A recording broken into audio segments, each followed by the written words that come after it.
Adakah karantina dalam Islam? Ternyata ada. Rasulullah Shallallahu Alaihi Wasallam pernah bersabda dalam sebuah hadis, la adwa wala tiyarata wala hamata wala safara. Tidak ada adwa, yaitu penularan penyakit, wala hamah, dan tidak ada yang namanya keyakinan burung hantu bisa menyebabkan kematian, wala safara, dan tidak ada namanya safar, penyakit bahwa bulan safar itu bulan kesialan, wala tiyarata, dan tidak bisa kita meyakini bahwa ada burung yang menyebabkan nasib kita sial. Tapi Rasulullah mengatakan, wafirru minal majdumi, hendaklah kalian melarikan diri dari daerah yang terkena penyakit kusta ataupun wabah kusta, kama tafirru minal asadi, sebagaimana kalian itu melarikan diri dari singa. Jadi karantina itu ada, dan pada zaman Umar bin Khattab radhiyallahu anhu pernah terjadi ketika Umar dan beberapa sahabat ingin melakukan lawatan ke daerah Palestina, daerah Syam. Mereka beberapa puluh mil dari gerbang Syam, mereka mendengar bahwa penyakit taun terjadi di situ. Kemudian saat itu sahabat-sahabat bermusyawarah. Sebagian mengatakan, ayo kita balik karena ini ada penyakit. Sementara kita ini tokoh-tokoh kaum muslimin, kematian kita akan menyebabkan negara ini goncang, kekhilafahan goncang. Sebagian sahabat mengatakan, ayo kita masuk, nggak usah lari dari takdir.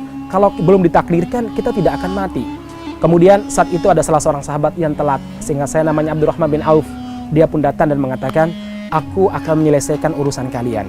Sesungguhnya saya mendengar Rasulullah dengan telinga saya bersabda, firru minal majzum, hendaklah kalian lari dari tempat yang terkena penyakit, wabah penyakit kolera dan sejenisnya termasuk taun, kama tafiruna minal asadi, sebagaimana kalian itu lari dari singa. Akhirnya Umar bin Khattab memutuskan kita balik, tidak perlu masuk ke Syam. Di tengah jalan ada beberapa rakyat protes, ya Amirul Mukminin, atafiruna min qadarillah, apakah Anda lari dari takdir Allah Subhanahu wa taala? Kenapa Anda takut? Umar bin Khattab radhiyallahu anhu mengatakan, na'am, afirru, saya lari dari takdir Allah yang buruk dan saya menuju takdir Allah yang lebih baik bagi saya. Inilah kecerdasan Umar. Jadi ada karantina, cuma saja jamaah sekalian, dalam Islam kita diajarkan untuk menguatkan imunitas tubuh kita. Dengan cara apa? Al-Quran dan hadis banyak menyebutkan beberapa makanan atau jenis tumbuhan yang bisa kita gunakan. Di antaranya apa? Satu, madu. Jelas Rasulullah SAW pernah bersabda, kesembuhan itu ada 3. Satu adalah minum madu, kemudian berbekam, kemudian kai. Cuma Rasul melarang kita kai. Kemudian apalagi, yaitu dengan zaitun. Rasulullah mengatakan, kulu minaz zaitun waddahinu bihi, makanlah buah zaitun dan berminyaklah dengan zaitun, fa innahu min sajaratin mubarakah. Sesungguhnya zaitun berasal dari pohon yang diberkahi.